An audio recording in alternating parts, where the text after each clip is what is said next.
o caráter do CELAC, que é privilegiar, na formação desses nossos alunos, as culturas com seus respectivos processos comunicacionais, na condição de desigualdade ao acesso econômico.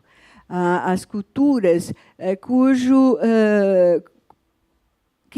que nós podemos chamar não hegemônicas, né? E que, cientificamente, dentro das ciências sociais, vem lá do Gramsci, de Antônio Gramsci, tal, que seriam as culturas subalternas ou as culturas subalternizadas, que, na verdade, são aquelas que não têm acesso aos segmentos privilegiados da mídia e do capital hegemônico, né?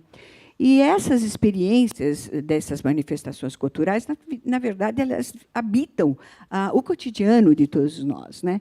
E essas experiências cotidianas se tornam, estrategicamente, imprescindíveis, de uma fundamental importância para um projeto de humanização do homem. Vejam bem que as últimas 2 décadas do século XX foram de uma supervalorização da globalização que ameaçou por formar uma unicidade de sentidos que todos nós sabemos, que colocou em ameaça as mais diversas formas de trabalho e de culturas desse mundo por aí afora, né? E, então, esse poder hegemônico realmente veio constituir uma ameaça à existência da diversidade cultural. Quando chegou lá em 2005, a Unesco consolida, né, a Declaração Universal pelo Direito à Diversidade Cultural e que vem nos fortalecer naquela tendência que já tínhamos das culturas não hegemônicas, né? Que a gente ali dentro da USP a gente era considerado meio patinho feio, né? Pô, você só trabalha que coisa de trabalhar só as culturas não hegemônicas, né? Mas não é só isso, a gente dominantemente trabalhou isso. Então a consolidação das nossas pesquisas, direcionamento das nossas pesquisas, veio um aval praticamente da Declaração Universal. Então, gente, aqui é que tem a sagacidade nossa de formadores e formadores de gestores, né? Que nessas culturas residem muitas possibilidades de atuação para o gestor de projetos culturais, né? Porque nelas residem a capacidade do gestor encontrar, transformar essas manifestações em produtos e transformar os produtos em projetos, né?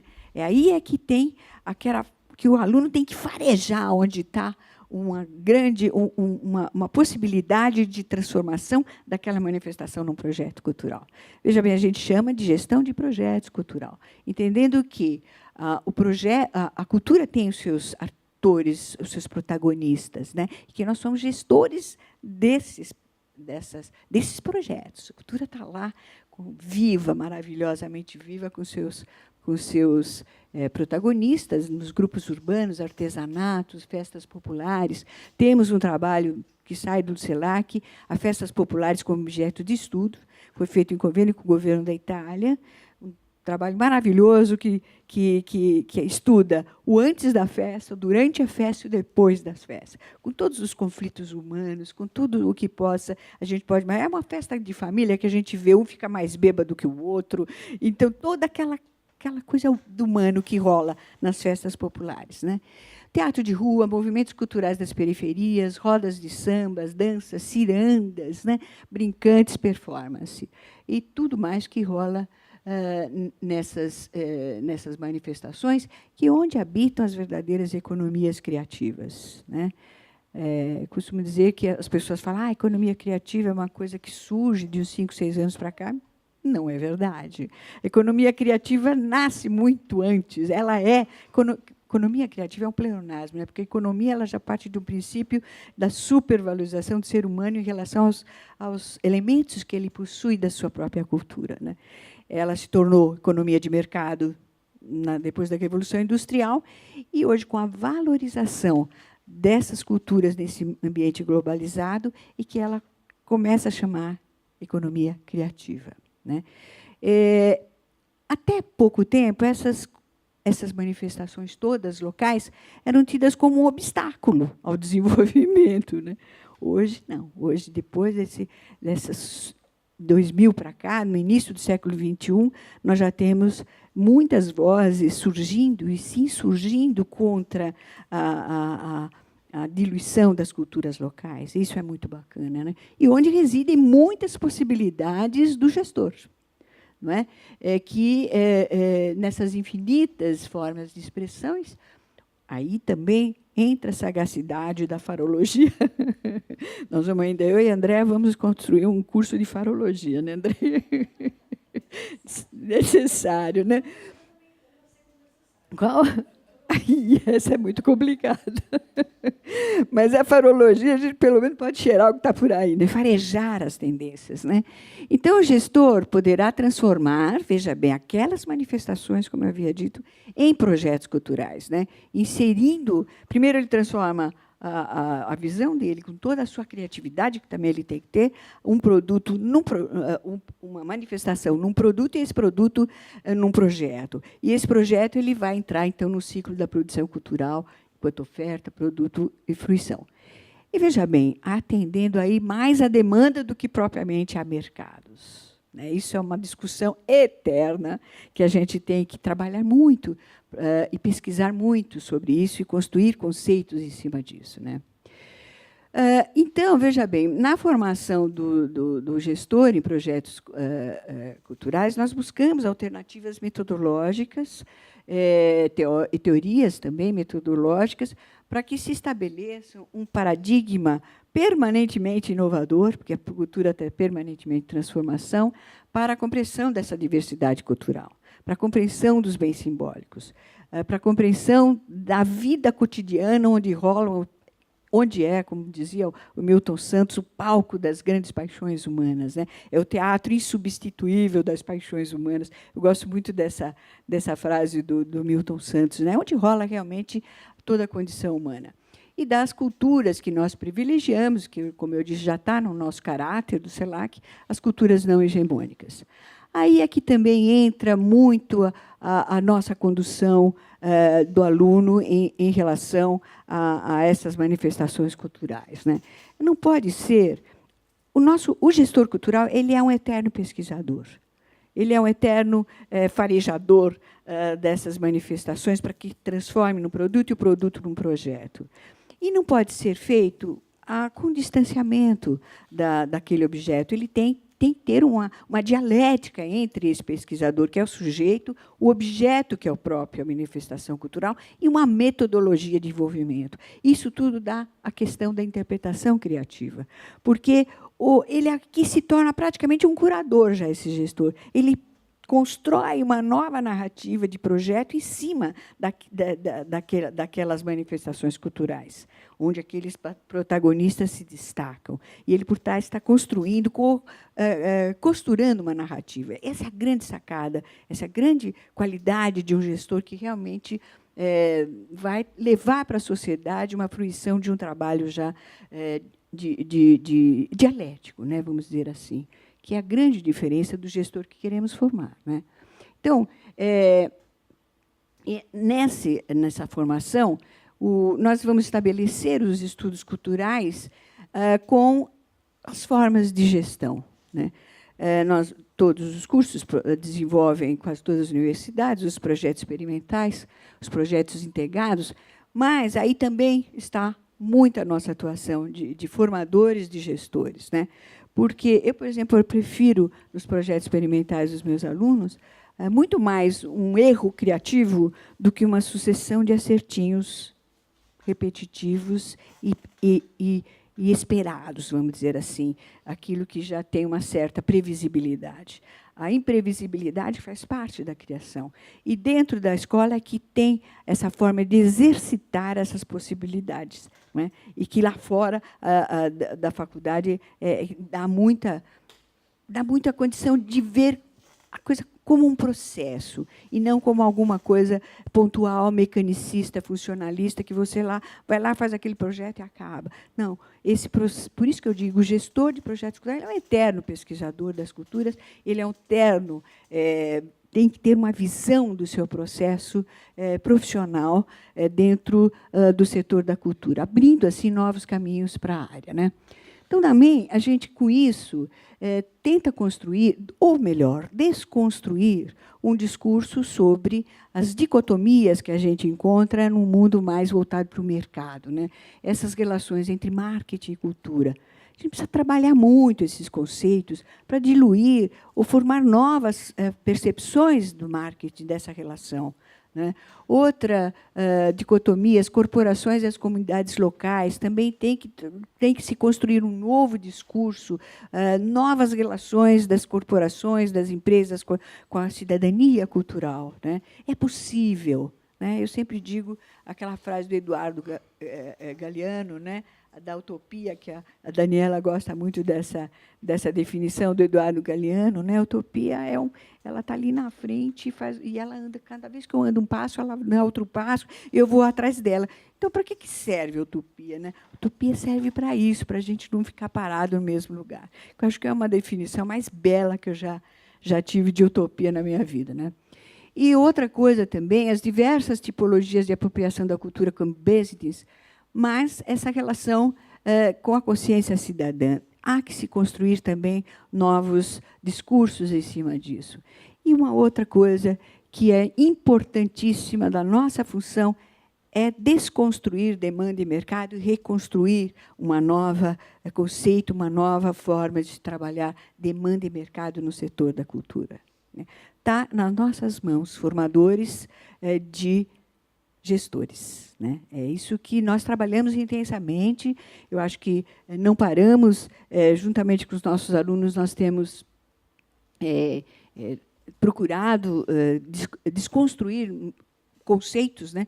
Que nem sempre isso é feito de uma forma tranquila, às vezes vem com muita angústia, porque os alunos vêm preparados, vêm com uma certa concepção e começam a ser desconstruídas aquelas concepções ali, e que dá uma certa angústia, como é mesmo. Mas eu acho que é uma angústia bacana, que a gente tem que trabalhar muito, né? E também não é só o aspecto qualitativo de pesquisas com critérios qualitativos, a gente também tem que trabalhar um pouco o aspecto quantitativo.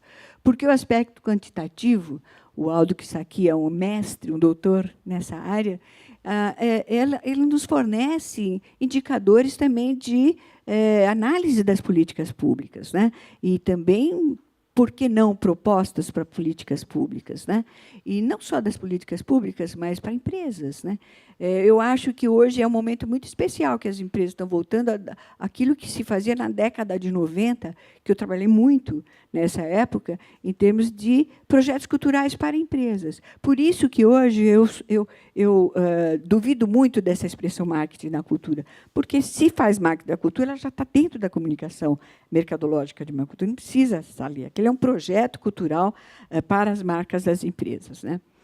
Então, esse aspecto quantitativo também deve ser muito trabalhado na formação dos gestores, porque isso lhe vai dar uma visão de políticas, e traçar políticas públicas. Sem essa visão quantitativa também é muito difícil, não é?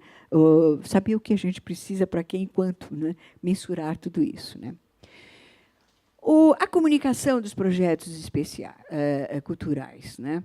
É lógico que nós não somos, nenhum dos cursos que estão aqui presentes, não somos formadores de comunicação, da comunicação mercadológica institucional, da comunicação social, mas trabalhamos com a comunicação alternativa, com a comunicação comunitária radical. Veja bem, nós já vínhamos com uma experiência dos processos comunicacionais em relação à cultura, mas encontramos aí, veio ao encontro das nossas expectativas, o livro do John Dewey, né? As mídias radicais, que trabalha muito em conceitos importantes da comunicação alternativa, comunitária e radical, né? E que o que nós temos que fazer aí é desenvolver no gestor de projetos culturais uma consciência de linguagem, porque um projeto cultural ele tem que se recobrir de muitos valores na sua comunicação. Não é? Então, todas aquelas disciplinas que se estuda no curso, teorias da cultura, políticas públicas, arte contemporânea, diversidade cultural brasileira, de alguma forma, ela tem que estar trabalhada pela comunicação nos projetos culturais. Não pode ser dissociado, né? Então, e quais são esses valores, essa consciência que o gestor tem que ter de linguagem? os valores estéticos que envolvem esse projeto, éticos, locais, históricos, políticos. Porque quem está fazendo cultura está sempre, por tabelinha, fazendo política. Não tem muita dissociação aí, né? É uma forma maravilhosa de fazer política, né? Eu acho que a maior forma de projeto de nação é pela cultura, realmente. Não partidária, mas um projeto de nação. O grande política que deve estar no nosso horizonte sempre, né? Então, essas formas alternativas, esse estímulo à criatividade na comunicação, vai levar a uma engenhosidade e criatividade na produção de alternativas de comunicação. É muito legal, são exercícios muito importantes que se faz, né? Nos nossos projetos experimentais, lá a gente tem coisas incríveis que saem da simplicidade da comunicação das comunidades. É muito bacana isso. Então, veja bem, aí é que tem uma outra sacada também de nós, formadores de gestores. Quase todos os cursos de gestão em projetos culturais são montados em cima, naturalmente, de dois eixos, né? Um eixo das ciências sociais aplicadas, que são as áreas administrativas de um projeto, e as áreas da humanidades, que abarca todo o conceito de cultura que nenhuma área da antropologia, da filosofia, da psicologia, da sociologia, da própria comunicação dá conta de abarcar o conceito de cultura, né? De tão imensa que são as possibilidades de conceitos de cultura. Então, que a gente não dá conta, não pela escassez de conceitos, mas sim pela abundância de conceito na cultura, né? Aí é que está a grande sacada de um gestor, do formador, nós, formadores de gestores culturais, que, veja bem, essas duas áreas não é apenas um mais um, não são áreas justapostas. É o grande problema e a grande sacada e a grande evolução que nós temos que dar na formação de gestores. Elas não são áreas justapostas, elas são áreas em diálogo, elas são áreas que estão em dialética. Então, veja bem, ao mesmo tempo que você tem que formar o pensamento estratégico, você tem que formar também com sensibilidades estratégicas, com sensibilidade estética. Então, 1 mais 1 aqui não é igual a 2. 1 mais 1 aqui são infinitas possibilidades de elevar essa formação de gestor cultural. É um outro gestor, né? E não é apenas justaposição de dois eixos de áreas de conhecimento. Realmente estão dialogando entre eles. Então, essa é a grande sacada para transformar um fazer artístico num projeto cultural. Mais 15 minutos? Tá bom. Então, 10. 10 minutos dá para falar um monte de coisa. Então, veja bem, o conjunto das disciplinas... Ai, desculpa. O conjunto das disciplinas, né, sempre vão estar contemplando o direito à cultura e à cidadania cultural na sociedade como uma fruidora de bem simbólico. Até o nome consumidor de produtos culturais nós devemos trabalhar muito ainda em termos de conceituação, né? São essas as disciplinas, teorias da cultura, arte brasileira contemporânea, metodologia de pesquisa de bens simbólicos, que é uma disciplina maravilhosa de se trabalhar no desenvolvimento do gestor cultural, planejamento, todas essas disciplinas. Mas elas, em si, não podem ser também trabalhadas em termos conteudistas. Elas são trabalhadas em relação de processos, elas são trabalhadas em relação de diálogo entre elas, numa relação dialógica entre elas. E também são insuficientes, né? Porque nós temos ali os seminários, não esses seminários aqui que a gente coloca nessa disciplina, acho que como todas as faculdades, aquilo que a gente não dá conta de tomar, né, que aparece de vez em quando que a gente tem que discutir e não pode ficar fora das discussões. Mas que, a par de tudo isso, nós temos os seminários que fazemos 2 vezes por mês ou 1 vez por mês, que os nossos próprios alunos, ex-alunos, pessoal que vem do mestrado e todos os professores que buscam ali, nós formadores de gestores culturais, também buscamos a nossa formação permanentemente. E nesses seminários são oportunidades que nós discutimos leituras, textos novos que apareçam, os alunos se inscrevem, os professores se inscrevem, o coordenador de curso se inscreve, e a gente faz faz ali uma grande leitura daqueles textos, uma discussão, uma reflexão daqueles textos. Os nossos alunos também são formadores dos seus professores. E é muito democrática essa participação, em que a gente discute muito isso naquelas sextas-feiras tão gostosas que a gente vivencia ali, né? Muitos alunos aqui foram, Marcela, a Alzira, que são de lá do CELAC, não é, Marcela? Então, veja bem, não é apenas um rol de disciplinas, é um diálogo realmente entre as disciplinas e entre os alunos também, todos os trabalhos conquistados ali. Nesses 12 anos, nós avançamos conceitualmente, porque estamos ligados à Unesco, estamos ligados a tantas outras, às outras universidades, resultados das universidades, principalmente lá da UFBA, né, que o Aldo vai para lá, no final do ano. Ligados aos próprios PROAC, tudo que o PROAC faz, que tanta importância tem na vida cultural de São Paulo, o SESC, com resultados extraordinários. Então, a gente está sempre antenado a todas essas vertentes de discussão da cultura e vem formando profissionais que estão atuando em diversos segmentos, né? Como agentes culturais na comunidade, como setor de equipamentos culturais, museus, centros culturais, temos lá alunos, ex-alunos. E tem uma coisa muito interessante que o CELAC conseguiu uma capilaridade muito bacana, que são a qualificação de funcionários de secretarias municipais de diversos estados e do interior de São Paulo, sempre atendendo assim, as necessidades locais. Hoje estamos desenvolvendo um projeto de pesquisa muito bacana, muito importante, que é financiado totalmente pela FAPESP, que é Movimentos Sociais, Cultura, Comunicação e Territórios, né, que estabelece relações entre todos esses termos. Hoje, os pesquisadores, a professora Fabiana e mais alguns ex-alunos que hoje estão em mestrado, estão lá em Buenos Aires há 4 meses, estudando num centro de pesquisa lá de Buenos Aires, passando todos os resultados que aqui foram feitos. Buenos Aires hoje está um centro de estudos de culturais interessantíssimo, maravilhoso, que também está acontecendo lá. Outro lugar também que eu não estou sem conhecimento, mas que está sendo bem desenvolvido também é a Bolívia. Né? Alguns pesquisadores estão indo lá. Aquilo está uma ebulição, né? Bolívia, né? Que a gente não dá muita importância. Eu tenho que pegar essas informações e me atualizar mais o que está rolando lá. E outras parcerias internacionais que a gente estabeleceu, que o CELAC tem parceria para uma forma de internacionalização na formação do gestor, né?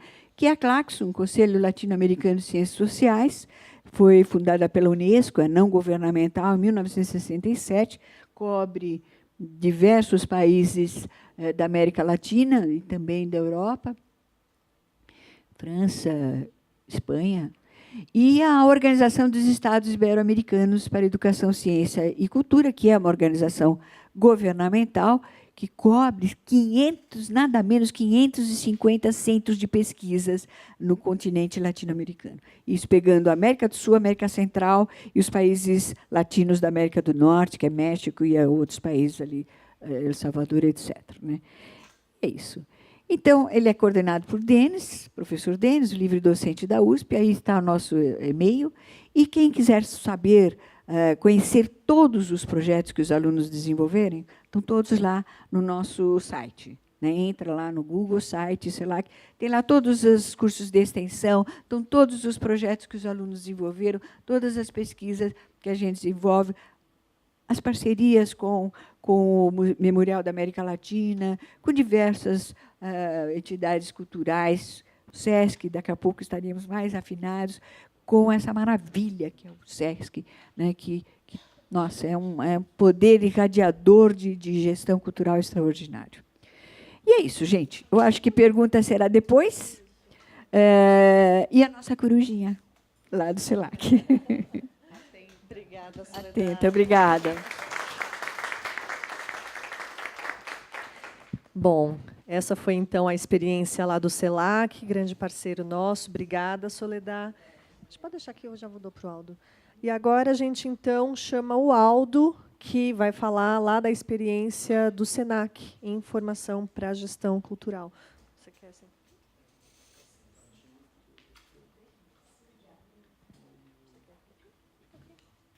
Bom, vocês não reparem, eu não trouxe toda o PowerPoint, a apresentação da Soledad. Não é. Geralmente eu falo sem PowerPoint.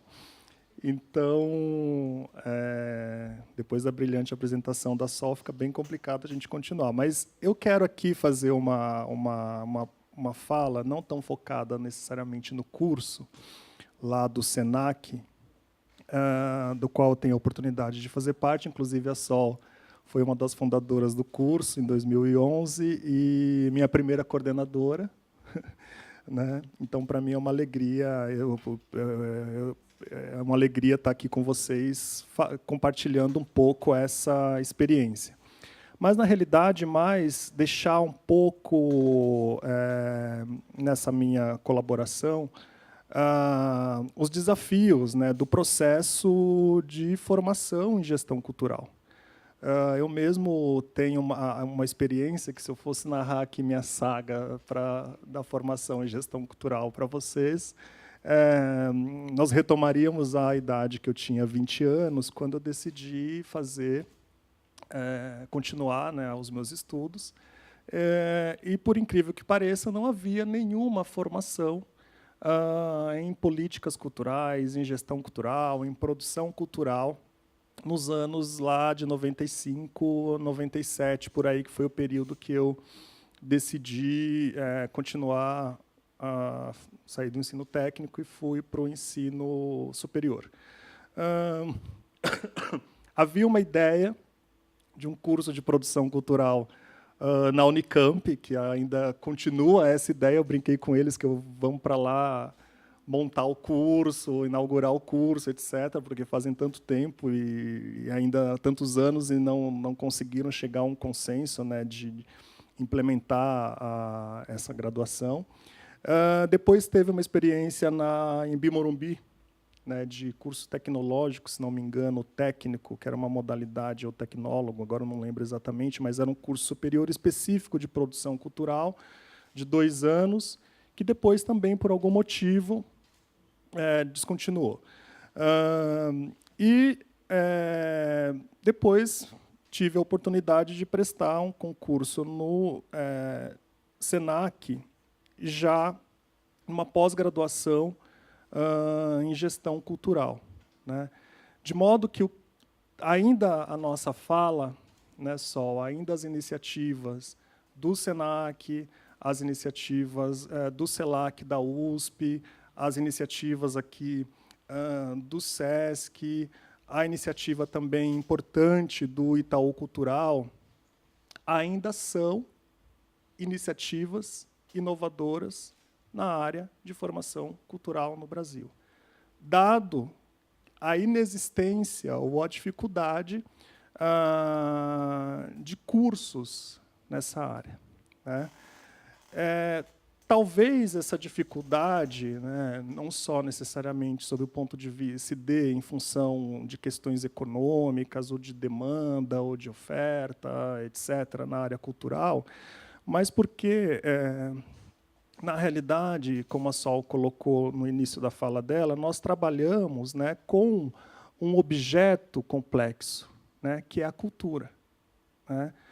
Nós temos um ponto de vista sobre a cultura simbólico, né, com toda a sua construção teórica, conceitual, como o antropólogo Geertz afirma, né, que a cultura ela é o consenso, ela é a síntese, né, de uma dada comunidade ou de uma dada sociedade, né? Nós temos a cultura sob o prisma do direito, né, o direito ao acesso à cultura, o direito à produção, à diversidade cultural, como o próprio Teixeira Coelho, num dos caderninhos lá do Itaú Cultural, lembra, né, que é uma das últimas Cinderela dos direitos, né, é o direito cultural. Quer dizer, ainda nem conseguimos avançar nos direitos sociais de forma plena, nos direitos econômicos de forma plena, estamos batalhando também os direitos culturais. Quem sabe, né, essa Cinderela, um dia, ela desponte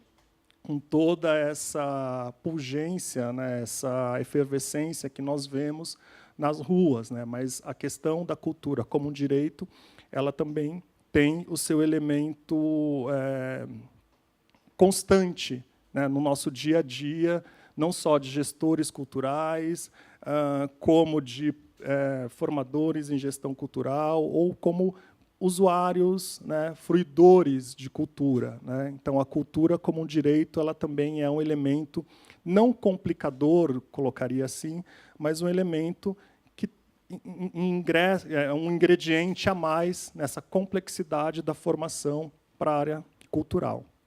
E também, por outro lado, a cultura, perdão, do seu ponto de vista econômico, né? Então, a cultura, não só quanto a sua função simbólica, a sua função como um direito, mas a sua função também econômica, né?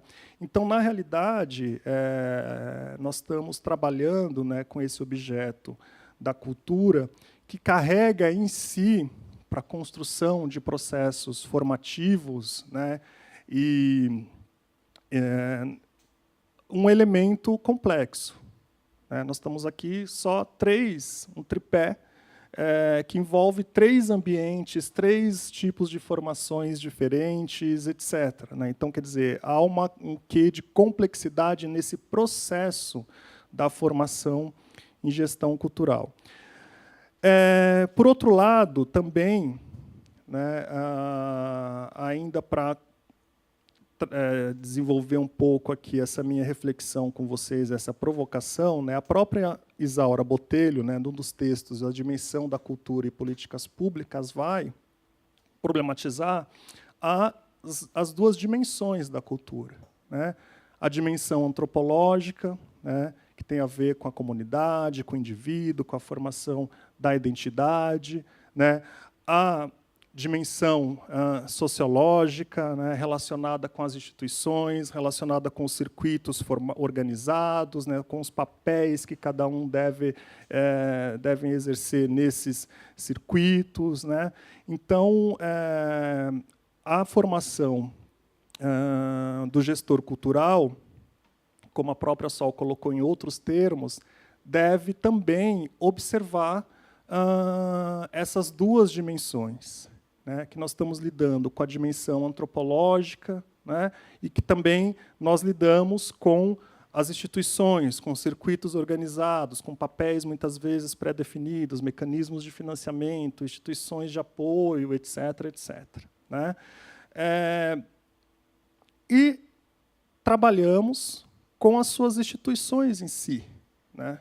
Esse gestor cultural, aquilo que nós gerimos, né?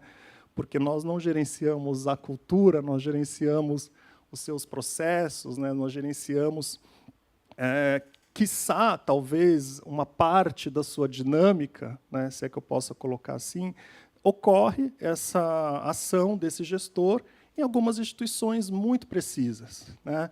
Então, por exemplo, o gestor tem uma atuação importante dentro de uma instituição chamada Estado, né? Então, o Estado ele tem uma das grandes responsabilidades, né, perante a área cultural, justamente o desenvolvimento de políticas culturais, que, como o próprio Teixeira Coelho afirma, possibilitar os meios, meios financeiros, meios estruturais, meios de recursos humanos, para que essa dinâmica cultural ela se desenvolva. Não é o Estado, necessariamente, que vai produzir cultura, né? Então, cabe ao gestor ter esse olhar, né? O olhar de que o Estado, enquanto uma instituição, ela também colabora nesse processo do desenvolvimento da dinâmica cultural, né?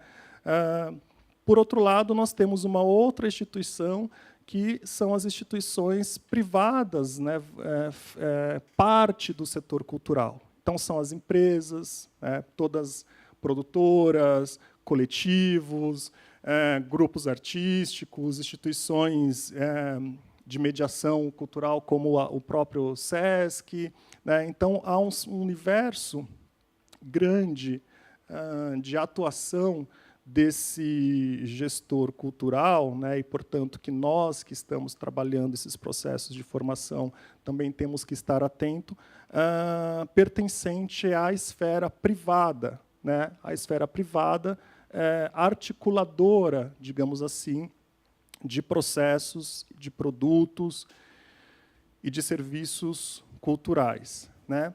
E, por outro lado, fruto, principalmente, dos anos 80 para frente, dos grandes mecanismos das leis de incentivo, né, nós temos a iniciativa privada não cultural, ou seja, patrocinadores, apoiadores, né, pessoas que via Lei Rouanet, ou via PROAC, ICMS, ou mesmo estratégias de marketing ou de comunicação, vão, de alguma forma, desenvolver ações e parcerias, tanto com o Estado quanto com a iniciativa privada específica do setor cultural, para o desenvolvimento de ações nesse campo, né? Então, o rol de instituições, né, aqui no processo, né, que essa formação deve dar conta, apesar de estar praticamente sintetizado em Estado e iniciativa privada, né, é uma série de instituições, de olhares, né, de arranjos institucionais que uma formação em gestão cultural deve ou deveria dar conta nas suas diversas possibilidades, né, sem contar as ações, né, ações de mediação cultural, né, a relação da obra, artista, público, ações de formação, difusão, eventos culturais, né, como festivais, carnaval, toda a área do patrimônio material que agora tem ganhado uma força significativa, né, todas as questões que envolvem não uma ação específica na área artística ou cultural, mas tem a ver com a diversidade cultural, com toda essa preocupação da diversidade, da pluralidade, né, a própria organização e a rapidez da dinâmica, né, das indústrias culturais, né, então, que é um setor também importante, que emprega muita gente, que também faz parte, independente dos gostos, né, de toda essa dinâmica da cultura, né. Eu quero, basicamente, aqui, só para reforçar a minha fala, já encaminhando para algumas questões finais, né, dizer que há um espaço grande nesse processo de formação e de capacitação, né, das pessoas que tenham interesse em gerenciar, trabalhar com a gestão cultural, né. Então, só para alguns dados, né, então, nós temos, por exemplo, falando da economia criativa, entre 2004, né, e 2013, em 2013, a economia criativa ela colaborou com 2,6% do PIB nacional, né? Então, tem um peso muito significativo e uma importância grande, nós, da área cultural, por meio de cursos, de especializações como a do CELAC, como a do SENAC, como aqui a do SESC, Itaú Cultural e outros, né, ocuparmos, né, nos capacitarmos cada vez mais para ocupar espaço nesse mercado, né. No mesmo período, né, de 2004 a 2013, houve um aumento de 90%, né, nesse período, dos postos de trabalho na área de economia criativa, né? Então, há um espaço enorme de postos de trabalho. Evidentemente que aí vocês vão, depois a gente vai poder problematizar aqui um pouco, entender que a economia criativa ela abrange diversas outras áreas, que não só a área exclusivamente cultural ou artística, né? Mas é um dado importante, né, nós entendermos o espaço que se tem nessa área, que a formação em gestão cultural possibilita uma atuação melhor, mais qualificada, né, e etc. Só para ter uma dimensão aqui numérica, né, ou absoluta, então, com dados da Firjan e do PNAD de 2013. Né, em São Paulo, 349 mil trabalhadores na área da economia criativa. Né. No Rio de Janeiro, no mesmo em 2013, 107 mil trabalhadores. Né. Um pouquinho mais aqui de números. Né. Se nós olharmos também para o setor público, né, com todo o desenvolvimento de leis de incentivo, depois nos anos 90, leis de incentivo, depois anos 2000, o próprio entendimento, né, de que as políticas públicas, de que a cultura também é objeto, ou tem que ser objeto, né, de políticas públicas, ou seja, também precisamos que os prefeitos, que os vereadores, que os governadores, que os presidentes também se preocupem, de alguma forma, com a cultura dentro de um olhar, né, desse guarda-chuva que chamamos de política pública. Nós vamos observar um movimento, né, de municípios que vão começar a se organizar, a se reorganizar, né, criando estruturas exclusivas ou estruturas que vão colaborar com o processo de gestão das políticas culturais locais. Né. De modo que o IBGE trouxe, na sua última Munic, no ano passado, né, foi 2015, que 94,5% dos municípios do Brasil, né, somos em torno de 5.200 municípios por aí, traziam alguma estrutura de gestão da cultura. Né. 20,4% dos municípios, né, as secretarias eram secretarias exclusivas, ou seja, eram secretarias exclusivas de cultura. Né, e 57,3% eram secretarias, geralmente, em conjunto com outras políticas. Então, Secretaria de Cultura, Educação, Educação e Cultura, Cultura e Turismo, etc. Né. Mais alguns números para caminhar para o meu fechamento. Só o Estado de São Paulo, com as suas organizações sociais, todos os seus equipamentos e programas, né, então nós temos os diversos museus, teatros, programas, parcerias, o PROAC, que é um programa executado diretamente pelo governo do Estado, traz em torno de 4.500 funcionários para a área fim, para gerenciar esses equipamentos. É claro que aqui também tem os corpos estáveis, banda, OSESP, etc., e tal, que não são gestores, digamos assim, mas grande parte desses 4.500 funcionários são funcionários que, de alguma forma, fazem parte do universo da gestão de equipamentos ou de programas culturais. Né. O município de São Paulo traz, no último levantamento, traz em torno de 1.400 funcionários para gerenciar em torno de 180 equipamentos culturais, entre bibliotecas, museus, etc., etc., etc. Né. Então, para vocês verem a importância, né, da gestão cultural, o espaço que a gestão cultural, apesar de não parecer, ela ocupa, né, nessas diversas estatísticas que são apresentadas aí com esses números que eu trago para vocês. E numa das áreas que eu atuo também lá na Secretaria de Estado, né, o número de 1.500 projetos aprovados anualmente no PROAC e ICMS, e em torno de 5.800 projetos inscritos para o PROAC editais. Né? Lembrando que, em média, cada projeto carrega em torno de 20 pessoas, então vocês aí já façam a multiplicação para ver, só por conta desses projetos, quanta gente nós estamos falando, e a importância, o espaço que o gestor cultural tem ainda para ocupar por meio dessa análise dessas estatísticas, né? Digamos que a maioria aqui dos projetos precisem, evidentemente, de 1 ou 2 gestores culturais, porque um artista, não vamos pedir isso para eles, né, que faça todo o gerenciamento de fluxo de caixa, das relações de parceria, de regras de contabilidade, etc.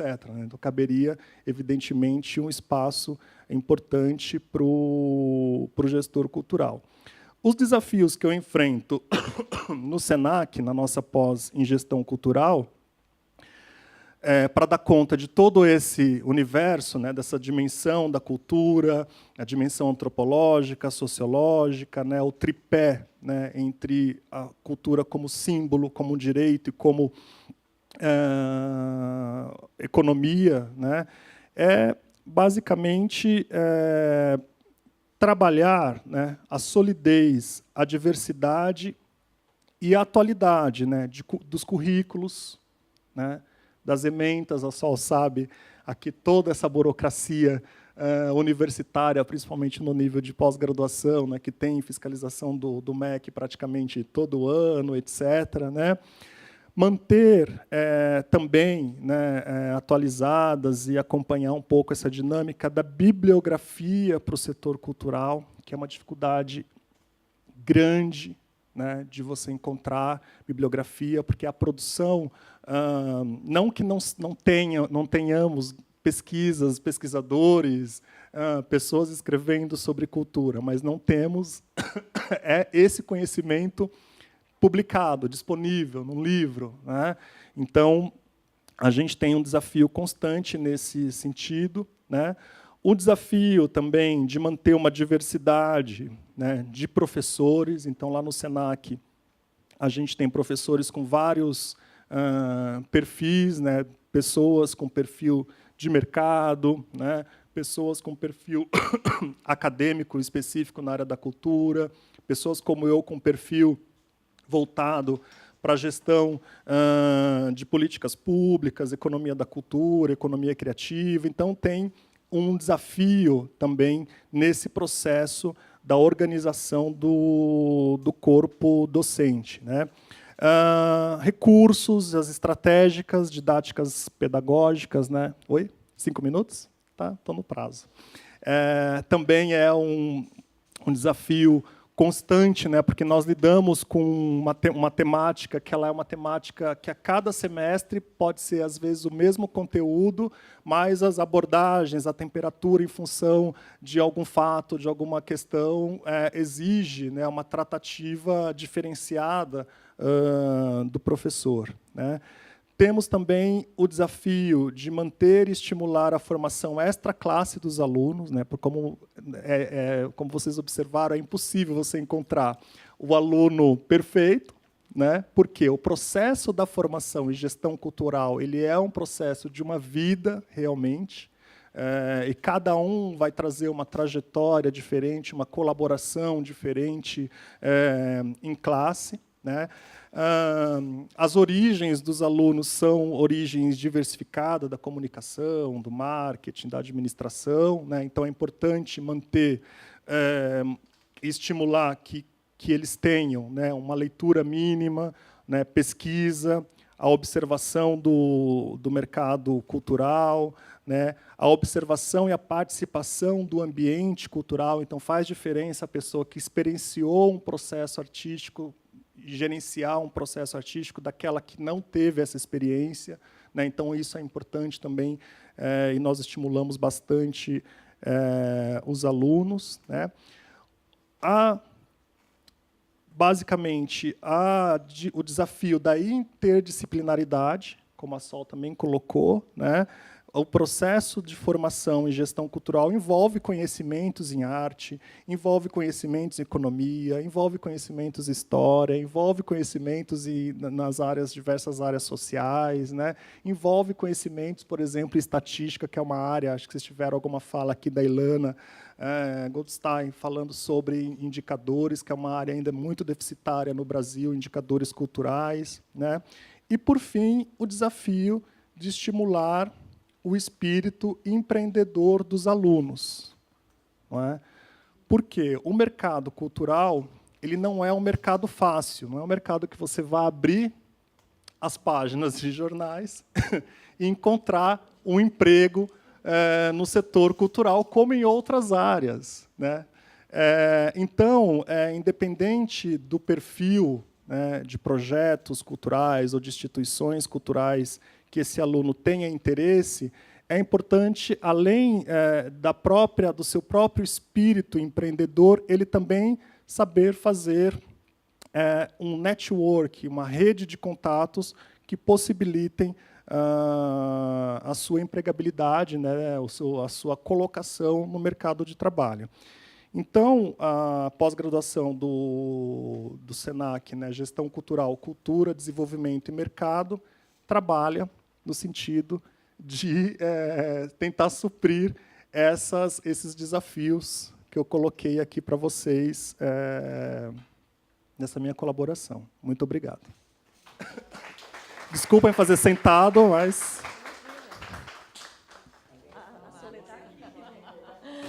Bom, obrigada, Aldo.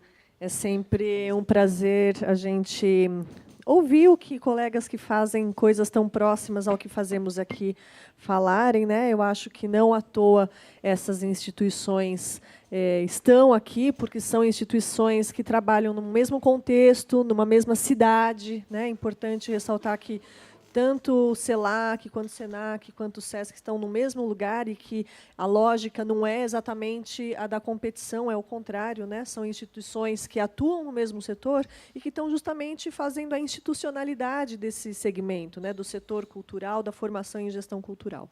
Então, é nesse sentido que agora eu chamo a fala a Andréa Nogueira, gerente aqui do Centro de Pesquisa e Formação, doutora em comunicação pela ECA, USP, e que vai mostrar, então, um pouco da experiência do SESC. Vamos lá. Deixa eu pôr para você.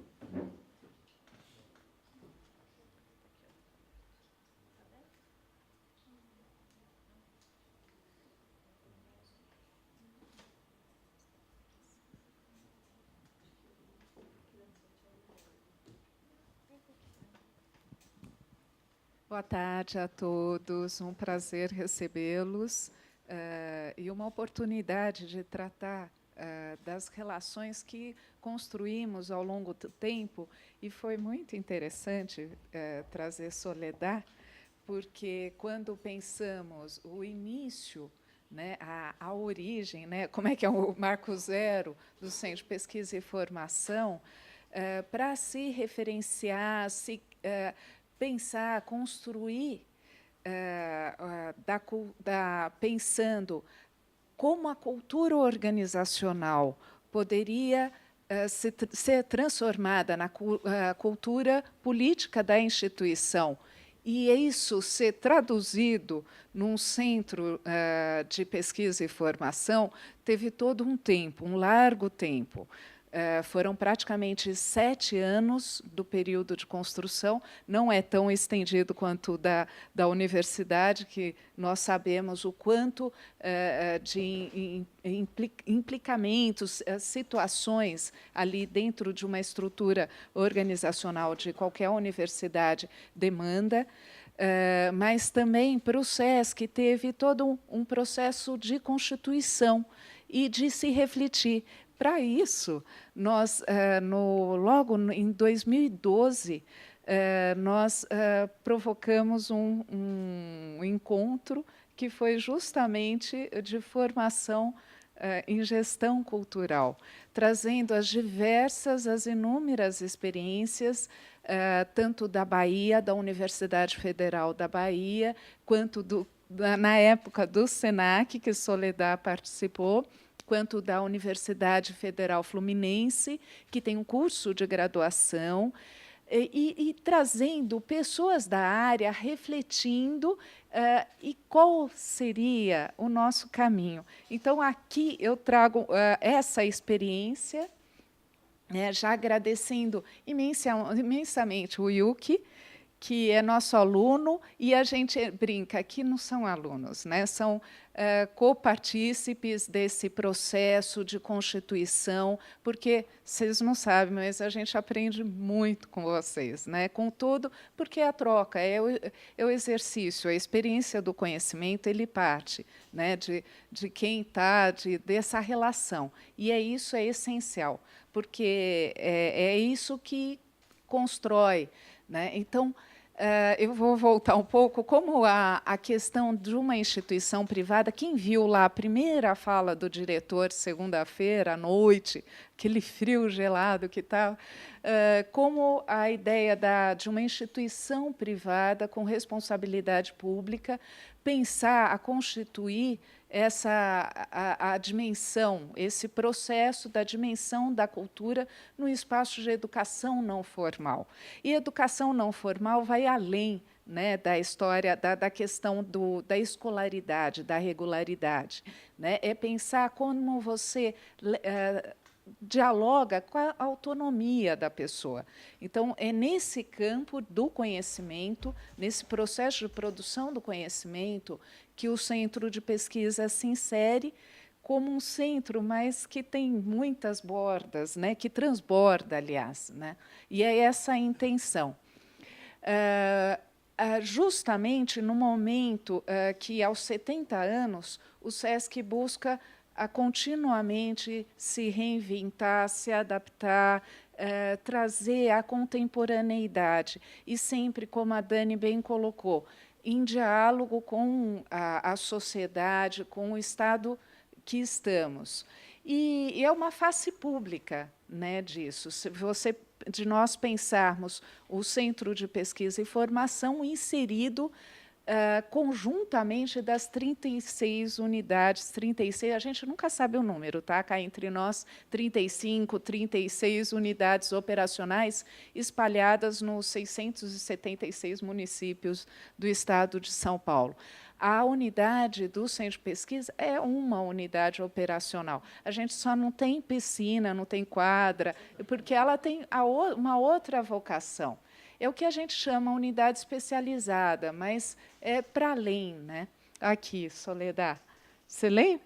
Está pertinho, né? 4 anos atrás, a gente estava provocando, justamente foi uma provocação pública para pensar esse processo.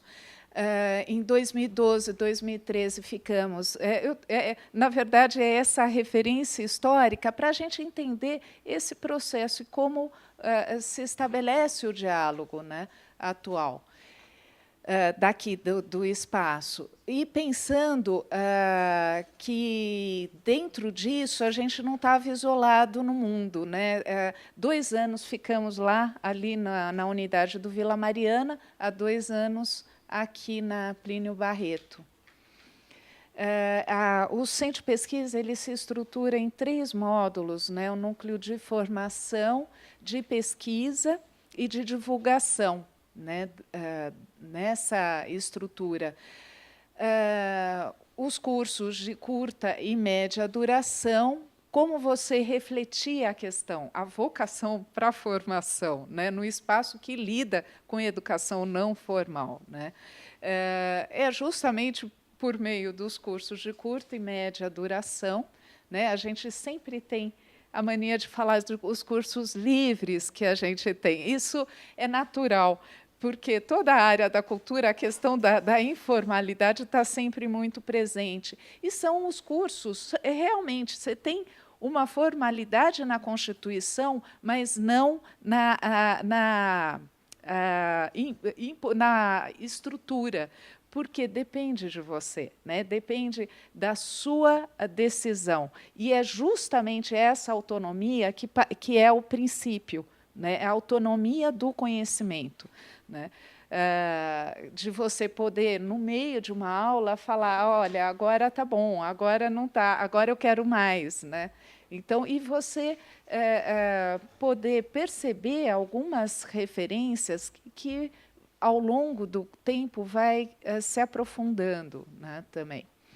Bom, por meio dos cursos de curta e média duração, hoje em dia, a gente em média, realizamos 60 cursos, 50, 60, que envolve desde uma palestra até um curso de uma semana, um encontro, um seminário, até o de média duração, que, por exemplo, tivemos agora, estamos no processo, o curso de gestão cultural em contextos tradicionais, que dá uma visão da gestão cultural pelo interior. Aí, Aldo, a gente lembra a importância dos pontos de cultura, de todas a riqueza que os conselhos municipais de cultura construíram também, né, e que estão, né, num processo de arduamente manutenção, preservação.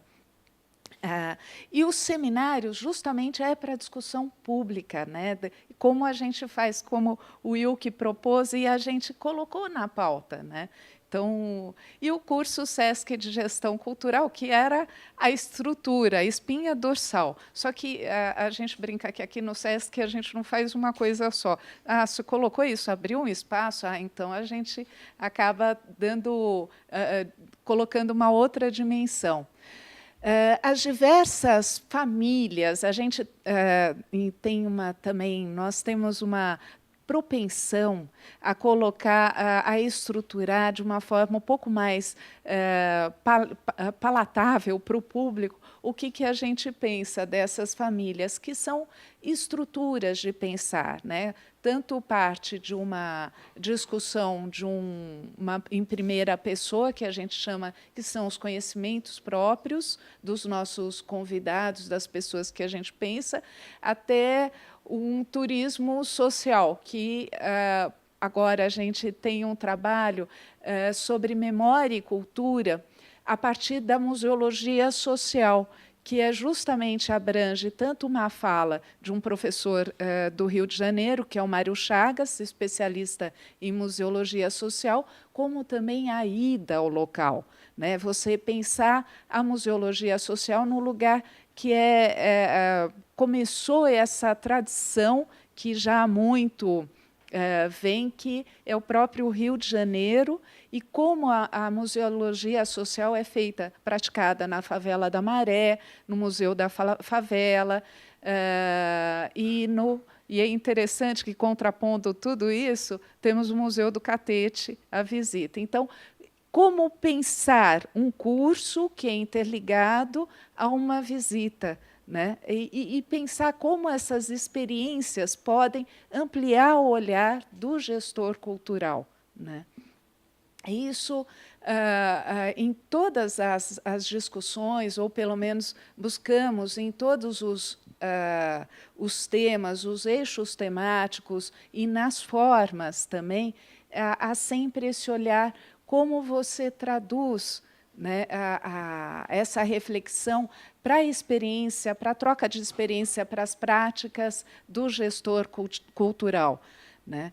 O Percursos Urbanos é muito interessante. Ele era restrito a um olhar da Zona Leste. Aí ele foi ampliando, chegou na cidade, né? Não tinha como. É o percurso da cidade, esse olhar ampliado.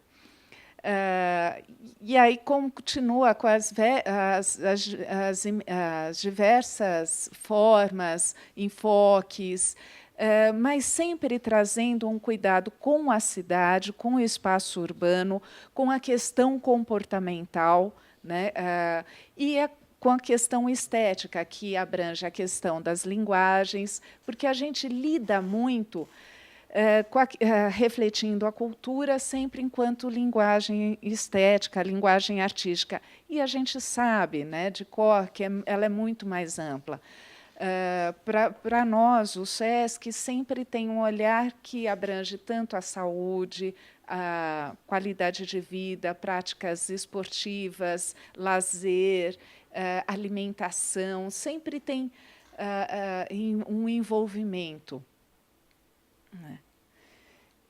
E aqui a questão das experiências estéticas, que traz a própria realização do artista. Então, mas aí não é só o show em si, é como a pesquisa deu origem, a pesquisa do seu aprofundamento, do seu instrumento, da sua composição, vai originar a sua produção cultural também.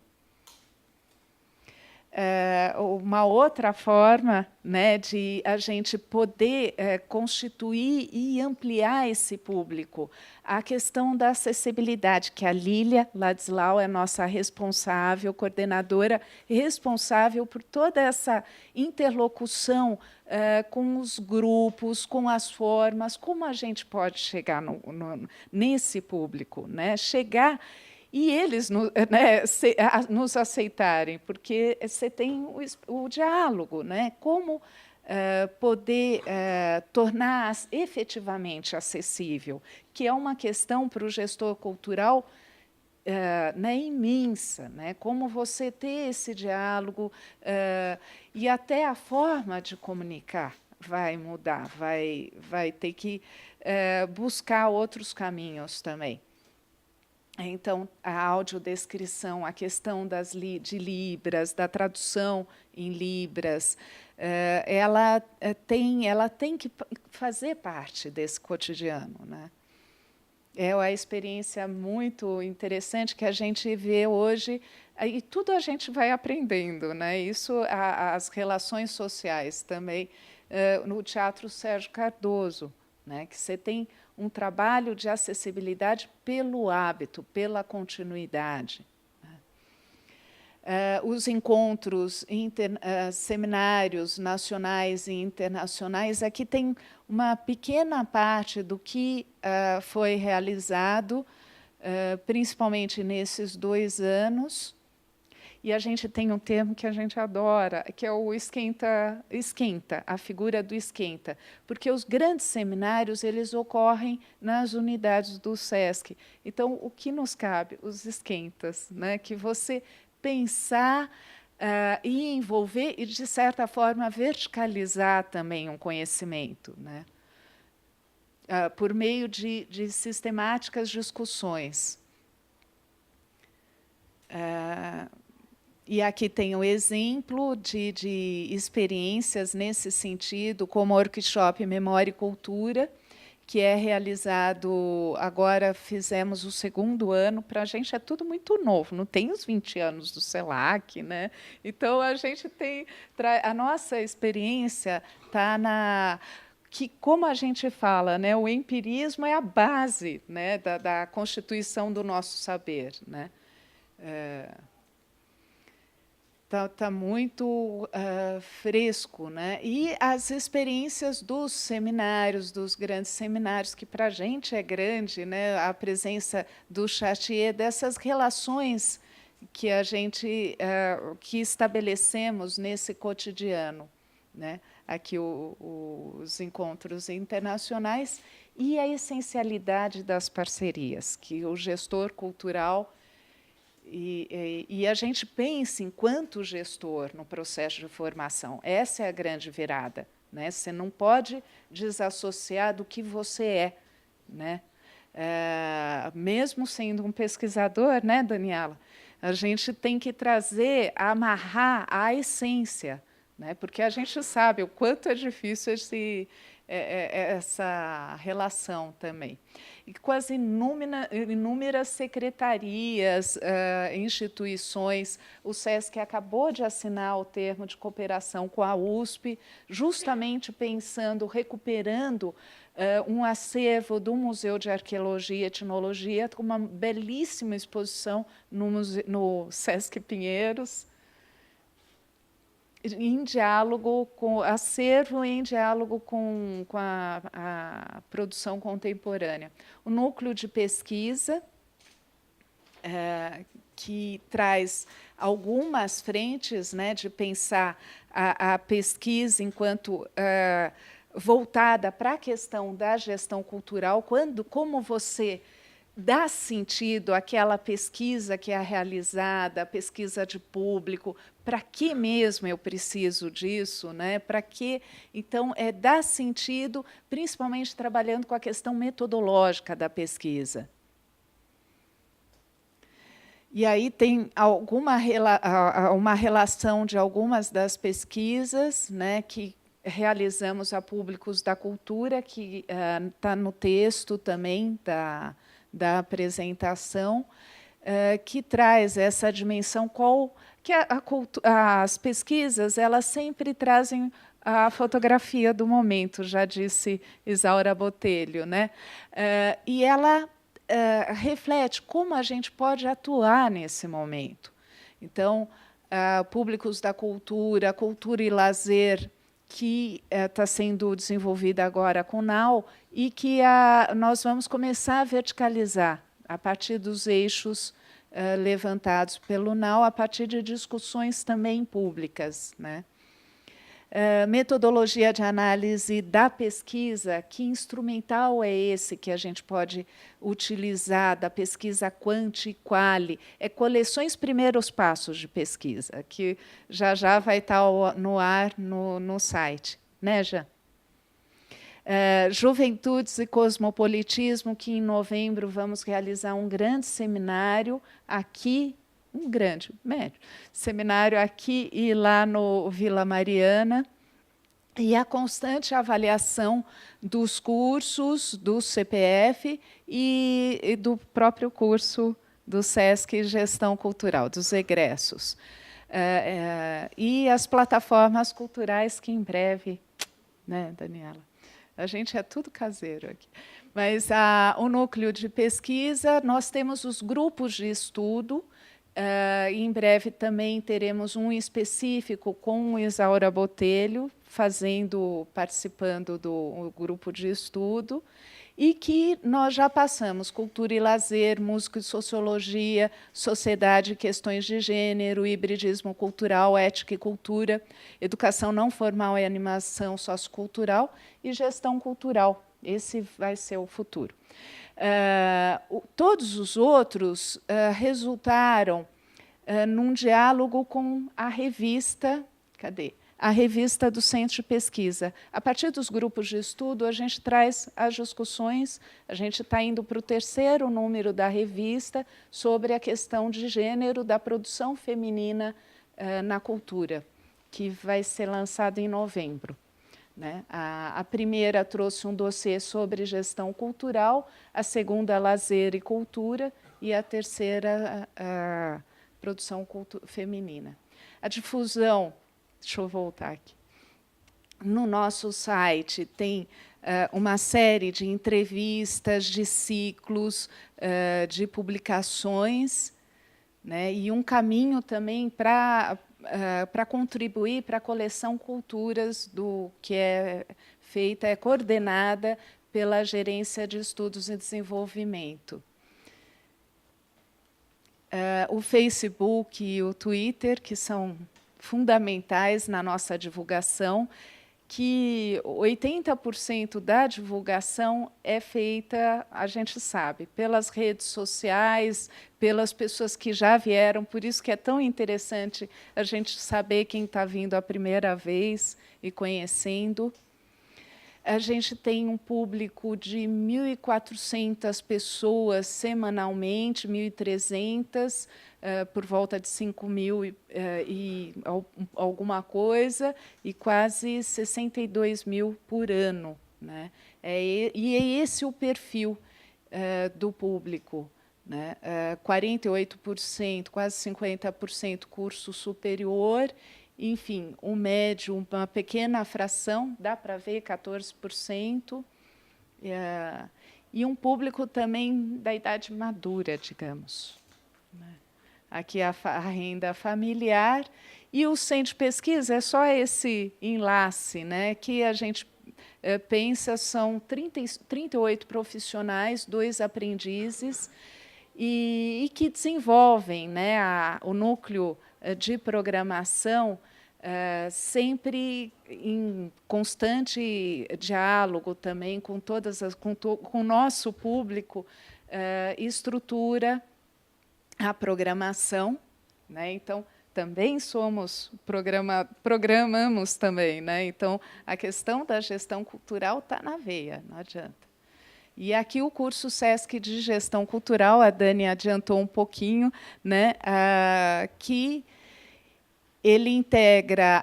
Essa já é a 4ª edição, iniciou agora em agosto, vai até maio, um curso de 480 horas.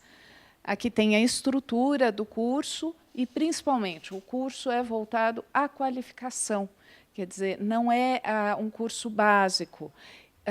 Principalmente a certificação. É uma certificação, o Danilo falou lá no primeiro dia, foi uma grande discussão, né, sobre a questão da certificação, e aí foi muito tranquilo. A certificação é do SESC. E, aos poucos, a gente constrói isso. Tem praticamente 70 profissionais externos ao SESC que atuam, 48 profissionais internos do SESC, envolvidos também no curso, né, ao longo do curso, e uma preocupação muito grande da amarração do curso, ela fazer sentido para o cotidiano profissional da pessoa que realiza, né?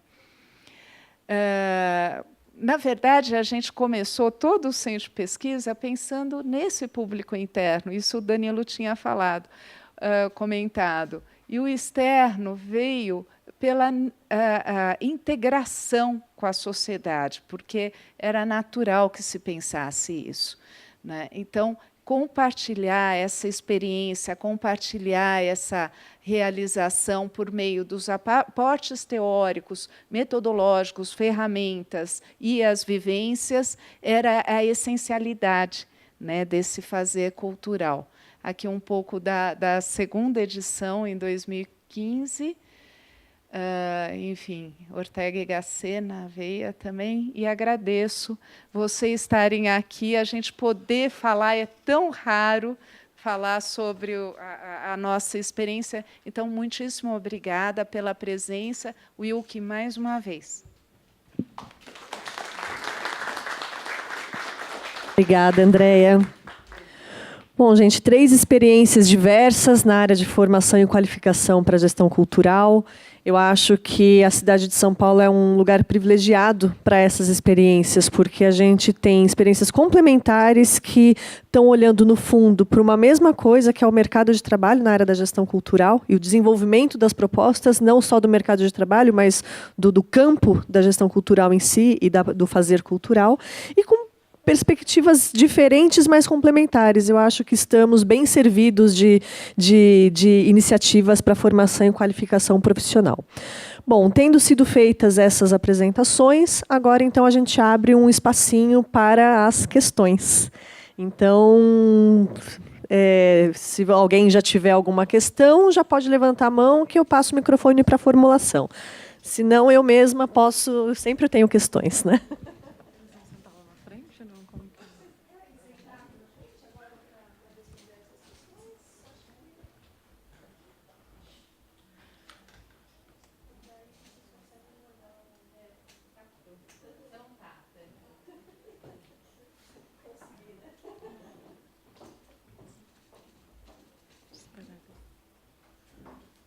Boa tarde.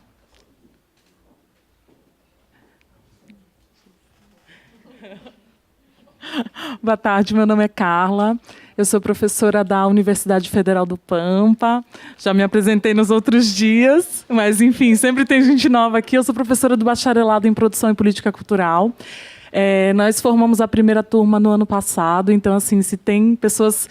né, na fala aqui falando, nós formamos a 1ª turma, formamos a 2ª, nós estamos formando a 1ª ainda. A gente está na trilha de muitas escolas e de muitas experiências que sempre encontramos quando vamos a eventos dessa natureza. Eu até vou aproveitar que a Luciana está aqui, minha pergunta tem a ver com a Luciana, não tem a ver com a sua fala depois. Eu vou fazer uma provocação boa, eu espero que seja entendida como boa, que é assim, eu fico pensando que tem escolas específicas de várias naturezas, né, seja técnica, seja livre, seja pós-graduação, seja graduação, né, bacharelado, enfim, específicas em cultura, Mas, como o Aldo colocou, ainda é uma dificuldade, né? Elas estão espalhadas, elas estão... Acredito que as conexões são feitas, eu acredito que esse tipo de formação é uma formação que é para fora, as pessoas estão a fim de se conectar, as universidades são, nesses cursos especificamente, não são cerradas dentro das universidades, eu acho que são para fora. Só que eu acho que ainda falta uma coisa que é uma lição de casa. Eu me inspirei, você falou isso, Aldo, fiquei com isso na cabeça no decorrer da tua fala da relação que tem a UFBA, com a formação lá em comunicação, com especialidade em cultura, tem a UF, enfim, o fórum que foi realizado aqui, né, enfim, trouxe essas experiências do CELAC. Aí vai ter na graduação, né, que eu estou falando UFBA, UF e... lá a gente na Federal do Pampa, algumas atuações específicas em produção cultural e outros desdobramentos que vão para pós-graduação e tal. Só que essas conexões, eu acho que elas são feitas muito, muito pontuais. E aí vem minha provocação inspirada na Lu, aqui na Luciana. A Luciana vai falar depois, mas enfim, tem o Forcine, que é uma reunião de escolas de cinema. E eu fiquei pensando, o Aldo falou, assim, fui ouvindo a fala de vocês, e como uma pessoa que está numa universidade que tem um curso que está começando, eu falei, será que não seria a hora da gente também montar um fórum das escolas e nos reunirmos enquanto rede? E, de repente, fazer um encontro sempre, nos reunirmos, nos fortalecermos. E eu estou aqui em São Paulo porque aqui vocês promovem direto esse tipo de debate. Eu tenho minha formação na ECA, eu fiz mestrado e doutorado lá na USP, na Escola de Comunicações e Artes, e sei que tudo acontece, muita coisa acontece aqui, né? Não tudo, obviamente, que estamos falando de cultura, tudo não está aqui, está no país inteiro. Mas tem uma centralidade. Né? E aí, a partir desse princípio, eu estando numa cidade interior de 30 mil habitantes, na fronteira com o Uruguai, Jaguarão, né? Eu fico pensando, eu preciso vir até aqui. Né? Vamos realizar um evento lá no final de novembro, que vou depois, enfim, se vocês puderem olhar o Emprocult, busca lá na internet, Encontro Nacional de Produção Cultural na Universidade Federal do Pampa, com a tentativa de fazer o movimento contrário, vamos ao interior. Mas será que não chegou a hora também da gente fazer um fórum, uma rede, nos encontrarmos mais vezes para trazer todos esses temas com mais frequência? Fortalecimento da área mesmo, eu falo. Aí eu queria ouvir quem se sentia à vontade de falar, acho que os três, talvez.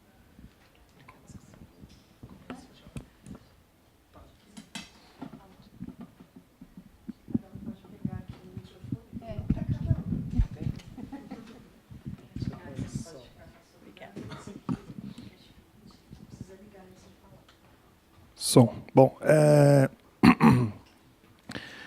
bom, de fato, eu acho que ainda parece que falhamos nessa questão da rede, aparentemente, né? Mas se a gente olhar um pouco o calendário, por exemplo, o Seminário Internacional de Políticas Culturais, que é realizado anualmente no Rio de Janeiro, né, na Fundação Casa de Rui Barbosa, lá que é a Lia Calabre que coordena, basicamente, pelo menos das iniciativas que eu me recordo na área de políticas culturais, grande parte da produção, né, intelectual, da produção de pesquisa e até mesmo no governo, né, a gente é convidado a participar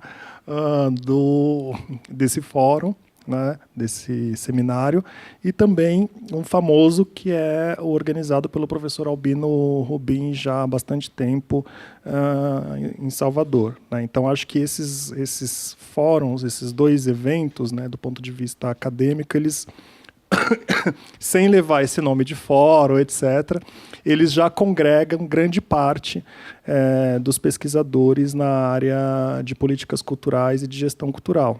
Acho que a gente poderia, talvez, de uma forma mais organizada, né, seguindo o exemplo do Forcine e outros exemplos, de ter, de fato, uma organização em rede, algum tipo de ação nesse sentido, né, para trabalhar a troca, né? Eu mesmo conheço egressos lá da sua universidade, muito bem falada no Sul, inclusive, porque eu faço doutorado lá na URGS também. Então, agora o que eu acho que são trocas, né? Porque eu gostaria muito de saber o que, por exemplo, se discute de produção cultural na fronteira. Não é? Que é uma questão. né? Porque eu sou uma pessoa de São Paulo, coordeno programas no estado de São Paulo. O máximo que eu conheço são os interiores de São Paulo, né? Mas como é que é produzir cultura em Jaguarão, em Pelotas, né? Porto Alegre é o máximo que eu conheço, com toda a dificuldade também que a gente escuta com relação à produção cultural na capital gaúcha, né? Então, quer dizer, eu acredito que essas trocas também sejam importantes, né, do ponto de vista de entender essas dinâmicas, né?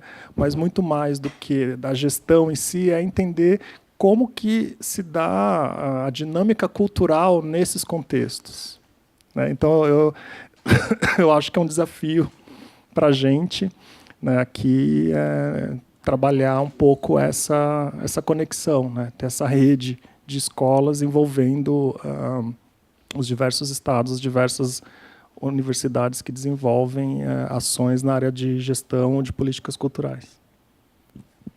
Qual é o seu nome, por favor? A Carla. Carla, eu acho que essas sugestões são sempre bem-vindas. O primeiro fórum que eu participei, fora da NCult, que trabalha mais a cultura, foi uma iniciativa do SESC, né, da Andréia e da Daniela, que congregou diversas universidades do Brasil e fora do Brasil. Na ocasião, nós discutimos não só as culturas brasileiras, mas as culturas latino-americanas. Eu acho que foi um primeiro acontecimento na América Latina que colocou em discussão as culturas latino-americanas. Essas milhares de culturas que povoam esse continente tão rico, né? E tão mestiço, e tão negro, e tão indígena, e tão europeu ao mesmo tempo, né? Você pode imaginar a riqueza de tudo isso. Acho que essa iniciativa que você traz é muito importante, estreitarmos essas relações, mas também, ao mesmo tempo, Carla, a gente precisa entender que esse processo foi muito rápido e foi muito avassalador. Eu lembro que em 1998, gente, é aí, né? Eu sou velhinha, mas 98, em termos de estudos, é pouco, né? Eu tentei abrir numa universidade privada em São Paulo, um curso de gestão da cultura. Nós tivemos 3 inscritos.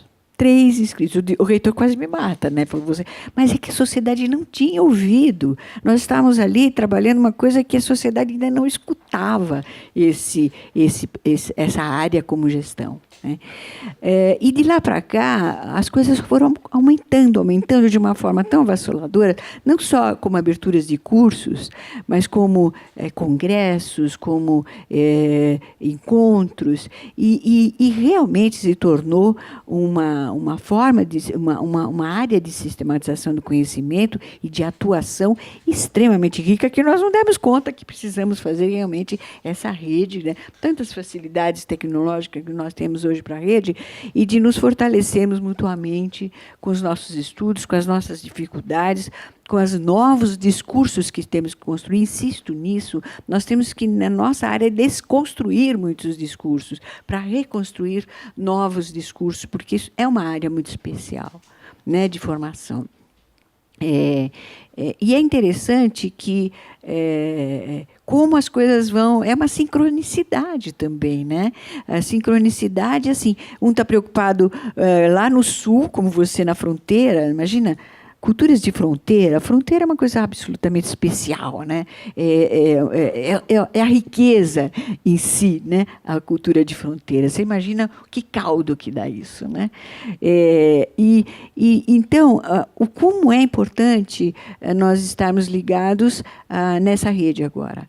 Eu acho que o SESC ele traz a ciência viva. Ali na vida, na intendência do fazer cultural, dos projetos culturais. Quer dizer, é um movimento rondômico do SESC, que nós não conseguimos acompanhar na universidade, né?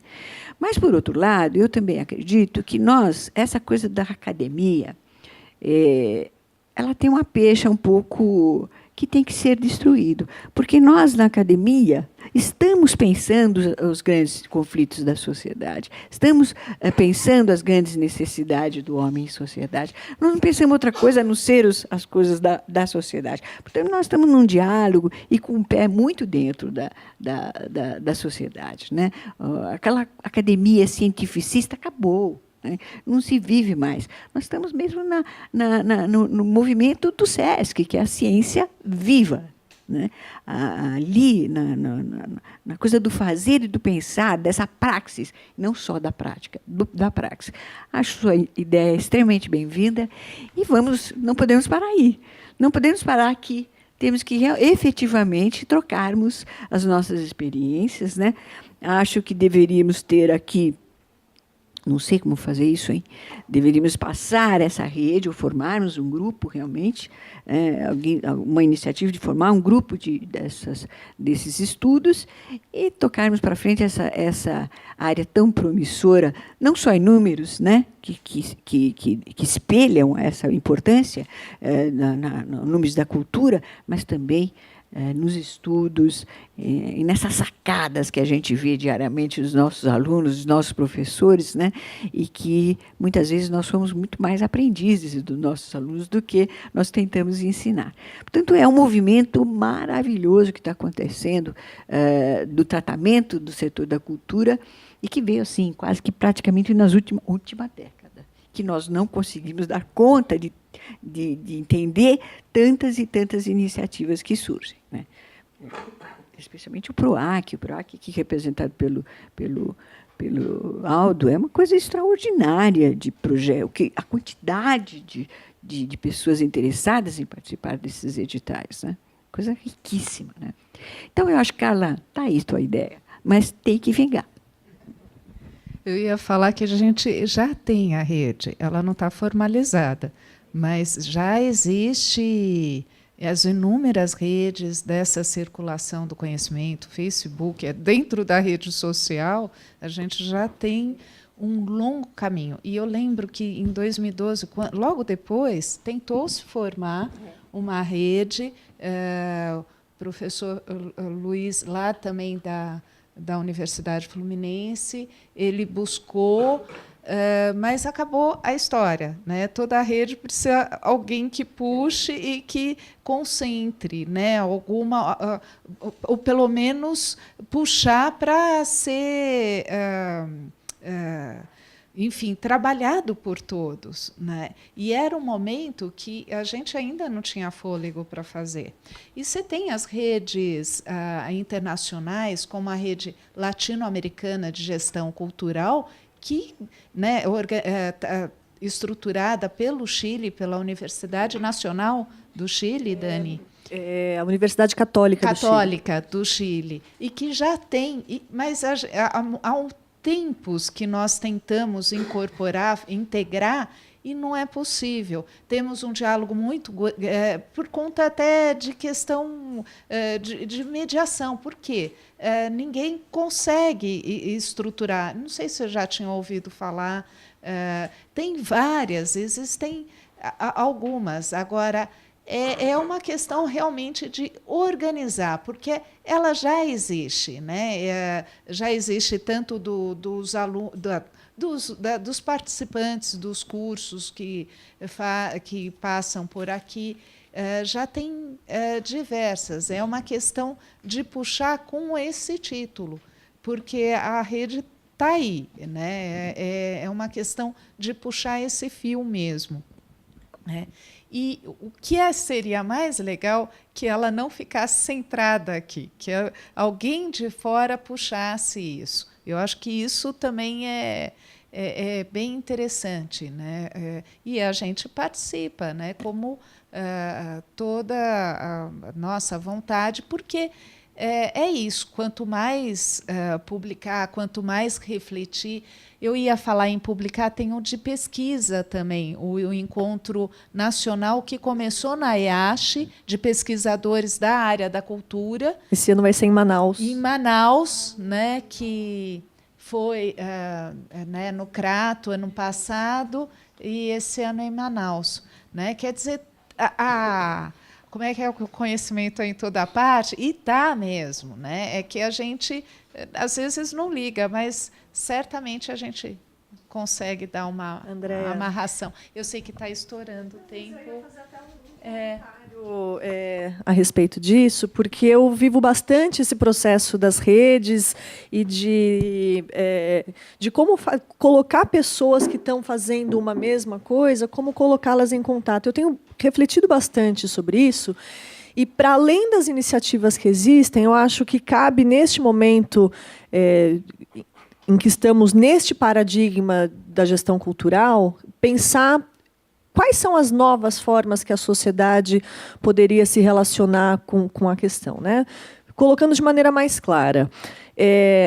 Ainda que a cultura seja diversa e ela não precise de institucionalidades para acontecer, porque, afinal de contas, todos fazemos cultura, quem trabalha com formação, qualificação para gestão cultural, em alguma maneira, está num vértice que articula múltiplas áreas. Tanto o fazer cultural, que talvez nunca consiga ser mapeado à exaustão, porque é algo pulsante e que extrapola a nossa capacidade de mapeá-los, mas, em alguma medida, a gente está em contato com a gestão de equipamentos culturais particulares e também com a gestão pública, né? Afinal de contas, aqui estamos dando conta de diversas facetas, mas a dimensão da gestão pública é uma dimensão importante.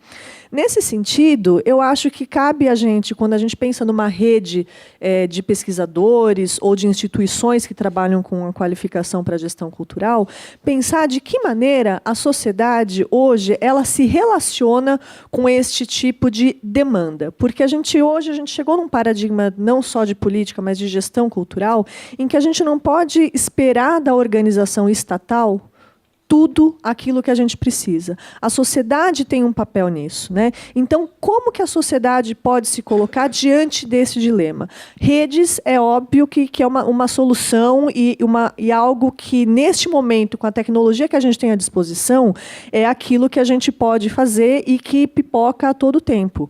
Mas será que as redes, elas dão conta dos enormes desafios colocados pela gestão cultural? Então, de que maneira essas redes elas podem interagir com as diversas facetas da gestão cultural? Eu acho que esse é o desafio. Então, o desafio não é só criar uma rede e mantê-la, é entender qual é a função de uma rede, o que ela pode fazer, o que ela pode contribuir para este cenário.